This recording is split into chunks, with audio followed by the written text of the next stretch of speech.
Alors, dans ce chapitre, nous avons introduit les probabilités. J'ai bien introduit les probabilités dans le cours, hein. Ce n'était pas une introduction aux probabilités, c'était une introduction des probabilités dans ce cours de convergence, intégration, probabilité.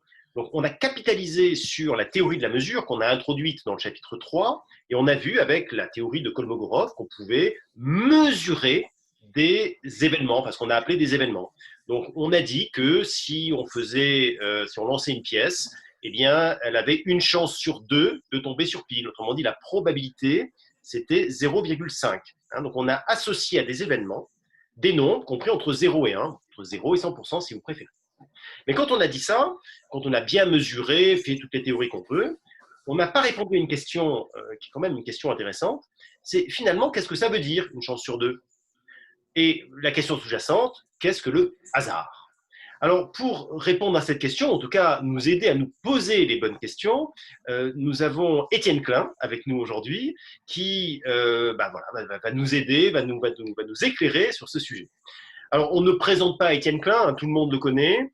Je me bornerai à rappeler qu'il est centralien de la promotion 1981, docteur en philosophie des sciences, physicien, directeur de recherche au CEA, où il dirige le laboratoire de recherche sur les sciences de la matière qu'il a fondé, et bien sûr professeur à Centrale Supélec. Étienne anime l'émission La Conversation scientifique sur France Culture et il est l'auteur d'un très grand nombre d'ouvrages. Alors Étienne, d'abord, merci d'être avec nous aujourd'hui et je voudrais te poser là où les questions suivantes. Au juste, que veut dire une probabilité 0,5 ou 0,2 ou 0,361 et qu'est-ce que le hasard? Vaste question, merci John de me les poser. Bon, je salue tous les élèves de Centrale que je ne connais pas encore. Alors d'abord, cette notion de probabilité, comme la plupart des concepts fondamentaux des mathématiques, elle a sa source dans plusieurs idées, plus ou moins intuitives, qui ne sont pas forcément apparentées entre elles, mais que les mathématiques ont permis à la fin de conjuguer en un seul concept grâce à une axiomatique que tu as enseignée, je crois, et qui, à la fin, semble très abstraite au sens où elle a éliminé la notion même de hasard. Comme si on pouvait dissocier le concept de probabilité du concept de hasard. Là, je voudrais revenir un peu à l'histoire, parce que une des premières idées qui ont servi à fonder le concept de probabilité vient justement des jeux de hasard que Blaise Pascal, au XVIIe siècle, dans sa correspondance avec le chevalier de Méret, est certainement le premier à avoir voulu traiter de façon quantitative. La remarque qu'ils font est la suivante. Lorsqu'on jette un dé, le fait qu'il montre telle ou telle face a a priori, la même probabilité, de sorte que tous les résultats possibles sont équiprobables, du moins si le dé n'est pas pipé. La probabilité de chacun des 6 résultats possibles est donc égale à 1/6. Et bien dire cela, c'est finalement définir les probabilités d'une façon qu'on appelle laplacienne. La probabilité d'un événement donné est égale au nombre de cas a priori favorables à cet événement, divisé par le nombre total de cas possibles, en supposant tous les cas équiprobables. Et on voit que cette définition a un problème de cohérence, puisqu'elle est circulaire, ou elle est autoréférente, puisqu'elle suppose a priori que tous les cas sont équiprobables. Or, comment savoir à l'avance qu'ils sont équiprobables? Et donc, on peut évidemment étayer cette hypothèse qui sont équiprobables par des arguments non probabilistes. Par exemple, on fait référence aux propriétés de symétrie du dé, en disant qu'il n'y a aucune raison physique ou topologique que telle face du dé soit avantagée par rapport à l'une quelconque des autres faces du dé. Mais on voit qu'on sort un peu du domaine des mathématiques, on se réfère aux propriétés physiques de l'objet. Alors, il y a une autre approche qui est elle aussi assez intuitive de la notion de probabilité, qui est dite statistique. Lorsqu'on jette un dé un très grand nombre de fois, on constate après coup, et non plus cette fois a priori, que le nombre de fois où telle ou telle face apparaît est le même pour chacune des faces.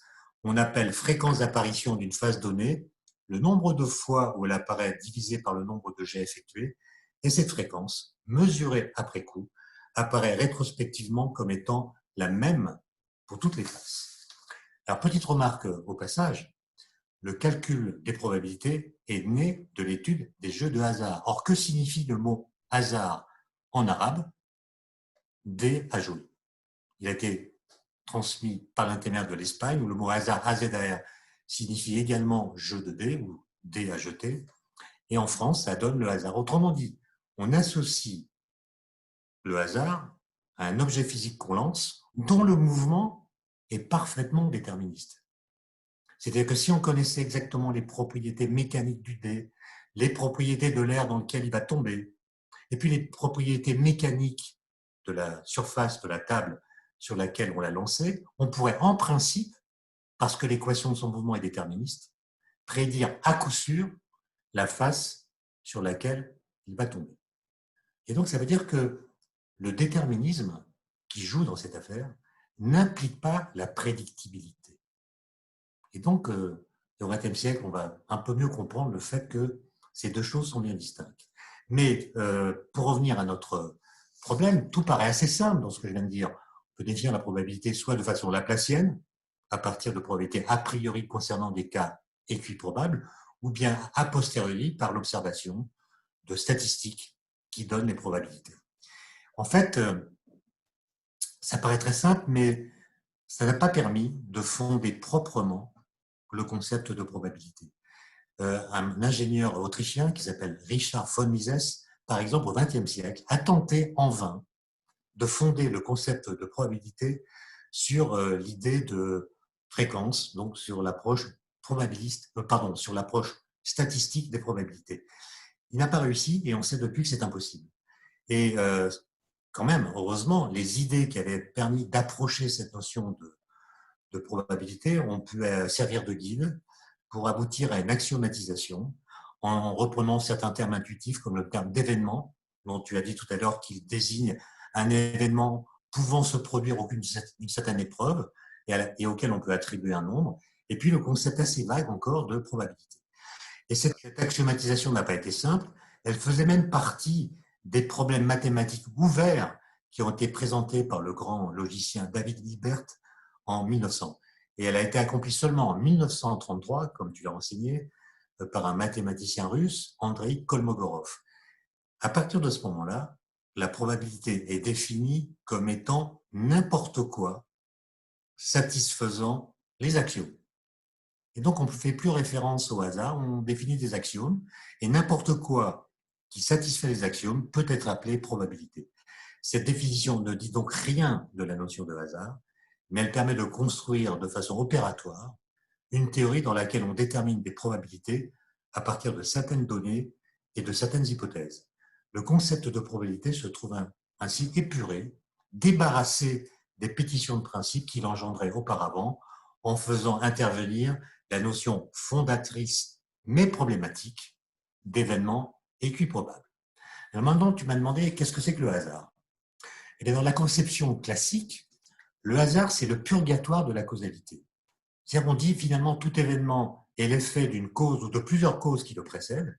Et si on pouvait identifier toutes les causes qui agissent sur un système, alors il n'y aurait plus de hasard. Autrement dit, le hasard est lié à notre méconnaissance effective des détails fins qui pilotent l'évolution d'un système.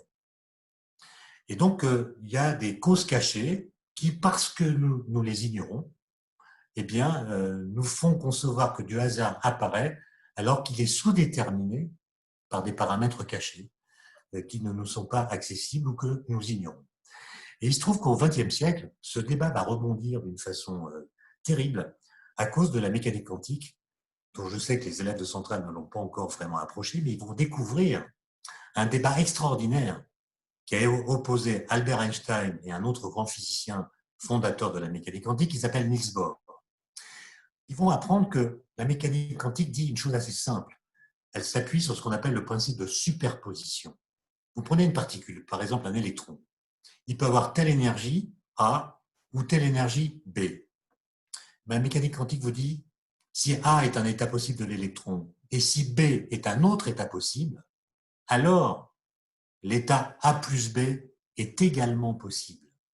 On a le droit d'ajouter les états les uns aux autres. Que se passe-t-il si on fait une mesure sur un électron qui est dans l'état quantique A plus B? Le résultat de la mesure apparaît comme étant soit A, soit B. Et donc, avant, c'était A plus B, l'état de la particule. Après la mesure, on trouve soit B. Autrement dit, la mesure a changé l'état physique de la particule. La mesure n'a pas été une opération neutre, elle a modifié l'état du système. Einstein dit, Einstein pense que la physique, elle doit être réaliste. Et la physique, elle enregistre des données qui sont déjà présentes. Et donc Einstein dit, si on a mesuré A, c'est qu'avant la mesure, c'était déjà A l'état du système. Or, la physique quantique dit non, c'est A plus B. Einstein dit, ça veut dire qu'il manque des informations sur le système qui, si nous les connaissions, permettraient de prédire à coup sûr que c'est A qui va tomber. Autrement dit, il invoque l'existence de paramètres cachés que nous ignorons, et parce que nous les ignorons, nous invoquons le hasard dans les processus quantiques.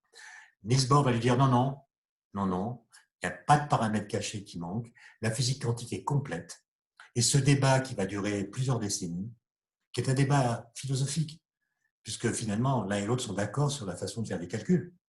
Et donc, ça ne change pas les prédictions qu'on peut faire à partir de la mécanique quantique.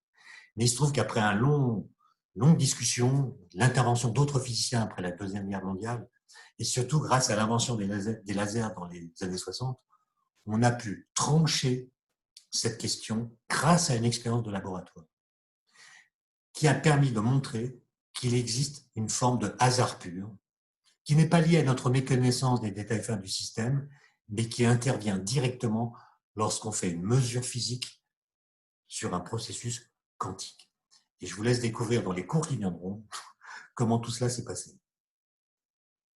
Merci Étienne pour cet éclairage sur à la fois la physique et puis les probabilités. Dans ce cours de CIP, nous allons d'ailleurs parler du principe d'incertitude dans le chapitre 9, lorsque nous allons faire la transformée de Fourier. Et puis nous reviendrons sur les approches séquentielles dans le chapitre 11, lorsque nous parlerons de la convergence des variables aléatoires. Et puis la physique quantique, chers élèves, donc vous verrez ça au second semestre. Et puis l'année prochaine, vous aurez un cours avec Étienne Klein. Avant de nous quitter, je voudrais encore une fois remercier Étienne pour son intervention dans ce cours de convergence, intégration et probabilité et attirer votre attention, chers élèves, sur son livre Le goût du vrai, qui vient de paraître, qui parle de la place de la science dans la société. Et si vous ne l'avez pas encore lu, c'est un ouvrage, bien sûr, que je vous recommande. La semaine prochaine, nous parlerons de la mesure produit. Nous allons en profiter du coup pour parler d'intégrale double, mais également de variables aléatoires indépendantes. Et puis, nous terminerons par la convolution. D'ici là, je vous souhaite une excellente semaine.